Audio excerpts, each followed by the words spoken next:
Olá pessoal, sejam muito bem-vindos e bem-vindas aqui ao Omnicast. Eu sou o Omnicaster e hoje eu vou conversar com vocês sobre o filme O Exorcista de 1973, dirigido por William Friedkin e baseado na história original de William Peter Blatty. Mais especificamente, hoje irei tentar desvendar junto a vocês o porquê dessa obra ser tão icônica e tão assustadora até os dias de hoje. É claro, devido à exposição que o filme tem e até mesmo muitos saberem como grandes partes das cenas foram feitas, o medo propriamente dito acaba sendo um pouco perdido, por assim dizer, mas tenho total certeza que o fator identidade própria e originalidade da obra são trazidos com total força até os dias de hoje. Afinal, caso você não saiba, O Exorcista é o grande precursor dessa onda de filmes de possessão demoníaca que temos hoje em dia, mas nenhum, repito, nenhum filme conseguiu reproduzir com maestria o tom e a qualidade exibidas aqui neste filme de 1973. Mas o que há de tão bem feito aqui? Essa é a grande pergunta.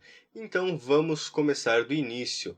William Peter Blatty, o criador da obra original, escreveu seu livro após estudar alguns casos de possessão supostamente reais, principalmente um caso de possessão de um garoto de 14 anos relatado no ano de 1949, que ficou famoso ao entrar nas páginas do jornal Washington Post. Peter Blatty também afirma que sua ideia original para a história era criar uma narrativa sobrenatural de detetives, ou seja, não uma história de terror propriamente dita. E a partir disso podemos criar uma certa ideia em nossas cabeças e compor o filme em sua síntese completa. Afinal, ao contrário do imaginário popular e da própria recepção da audiência de 1973, O Exorcista não é um filme puramente e cruamente voltado ao terror. Veio a se tornar, é claro, devido ao choque proporcionado à audiência desacostumada com esse tipo de experiência audiovisual,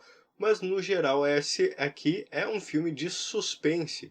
E eu digo isso para vocês com total convicção, pois analisando a obra cautelosamente podemos ver que o foco da narrativa é nos levar por toda a trama, descobrindo razões e explicações para o que estamos presenciando, e não apenas nos chocar ou causar desconforto gratuito. E para quem não assistiu ou quem já assistiu, eu vou realçar aqui alguns pontos da trama para que possamos entender melhor essa engenharia do medo. A trama começa em uma terra distante. Podemos identificar que se trata de alguma região isolada no Mediterrâneo, mais especificamente no norte do Iraque, onde acompanhamos o Padre Merrin num sítio de escavações onde o mesmo encontra uma espécie de amuleto, uma espécie de amuleto usado em rituais ou uma espécie de figura sagrada. E toda essa sequência aqui serve como um prelúdio do que está por vir, como um mau agouro representado visualmente.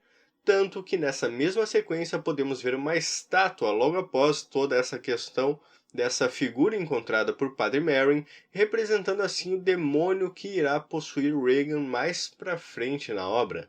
O filme não nos explica, mas trata-se na verdade do demônio Pazuzu, ou Pazuzu, como você preferir, uma antiga entidade cultuada por povos mesopotâmicos.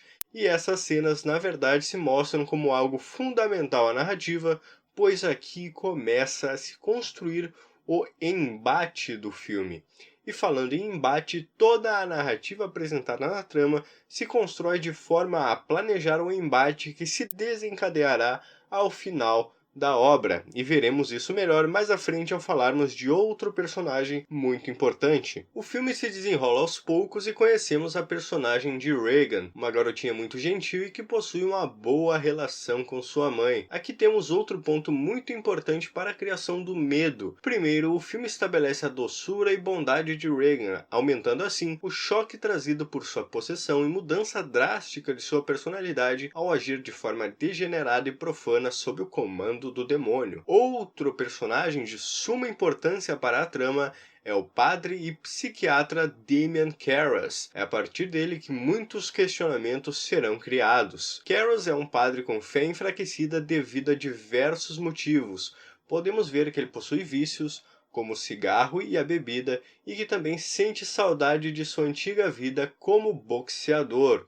Outro ponto que o abala fortemente é a morte de sua mãe, que morre longe do filho devido às obrigações de Kairos como padre. Damien também se culpa pela morte da mãe devido ao fato de não possuir dinheiro para o tratamento da senhora, que possuía provavelmente problemas mentais causados por sua idade avançada. E assim é constituída a personalidade do padre, um servo de Deus, que aos poucos se mostra completamente cético às mais diversas questões e que questiona sua fé devido ao estado em que sua vida se encontra. É interessante ressaltar que o filme ressalta, é interessante observar, na verdade, que o filme ressalta tal sensação ao mostrar Kairos removendo seu colarinho clerical com frequência em diversos momentos distintos, como se fosse algo que o estivesse incomodando. O filme também irá utilizar muito dessa essência para conduzir seus espectadores durante a trama. Após Regan brincar com o tabuleiro de Ouija e ter contato com um ser chamado Capitão Howdy, vemos que na verdade ela manteve contato com a entidade Pazuzu e que abriu uma porta para que o demônio a possuísse. A partir daí, irá se desenrolar de uma maneira constante toda essa trama que iremos acompanhando. Regan desenvolve um sintoma e é levada a um médico e assim por diante. Cada vez mais sua situação piora e cada vez mais o espectador, junto à mãe de Regan, se vê obrigado a acreditar num caso de possessão, afinal nenhuma solução médica funciona para tratar o caso da garota. E assim, mais uma parte dessa dinâmica de medo é criada. O filme tira todas as esperanças racionais de sua narrativa e estabelece firmemente cada vez mais que há um mal extremamente poderoso e inexplicável a ser combatido. E assim chegamos ao ponto onde as histórias de Kairos e de Regan se convergem. A mãe, desesperada por uma solução, busca a ajuda do padre, que se mostra relutante desde o início. Afinal, Kairos é também um psiquiatra que busca fortemente se afastar da ideia do exorcismo, tomando-a como uma prática retrógrada e potencialmente ruim. Mas, ao ver o estado em que Regan se encontra e pela mesma informação da morte da mãe de Kairos que Regan possui, o padre então se vê convencido de que algo deve ser feito, mas o filme também deixa bem explícito de que o sentimento de dúvida é o que mais toma conta desse personagem, afinal, nós vemos que ele nunca tem 100% de certeza do que está acontecendo. E aqui chegamos à cena final, o grande embate planejado durante todo o filme. Acho interessante ressaltar a semelhança desse filme aqui com filmes de boxe, como por exemplo Rocky. Vai parecer bem estranho para vocês, mas se analisarmos cautelosamente como toda a dinâmica e tensão é criada ao longo da obra, culminando em uma cena final de embate direto, não é algo tão distante assim, mas é só uma viajada minha que eu achei interessante comentar com vocês. Mas enfim, temos aqui o nosso combate final, a velha história aí do bem contra o mal. Nessa cena teremos o Padre Merrin, o mesmo do início do filme, que irá conduzir o exorcismo por ser o mais experiente, e Padre Karras, que será seu assistente durante esta sequência.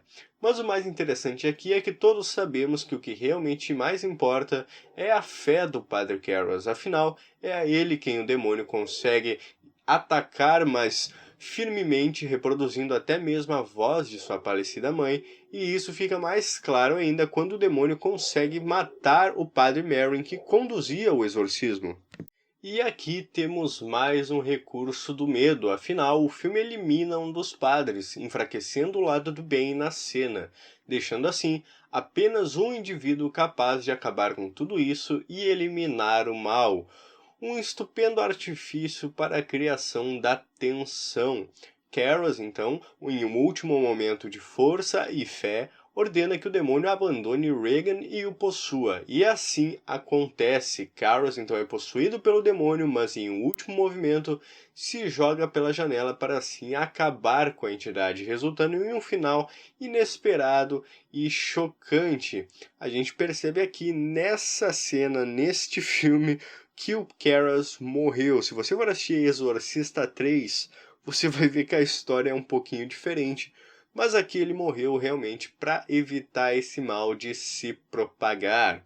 E após isso, Reagan então volta a seu estado normal e não se lembra de nada do que aconteceu, então a família se muda da casa em que o filme se passa.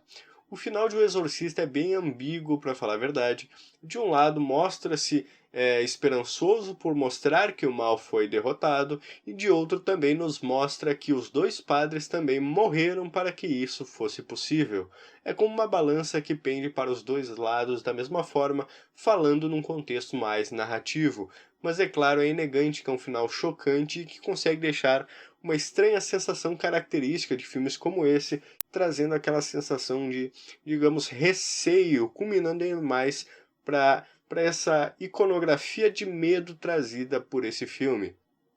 E um grande questionamento, é claro, sobre a possibilidade de tudo que nós acompanhamos nessa trama possuir um fundo de verdade, o que aumenta ainda mais a palpabilidade do que nós assistimos e faz com que a gente sinta um medo um pouco maior quando nós associamos tudo que vimos nesse filme a certas coisas ou certos eventos do nosso mundo real, entre aspas.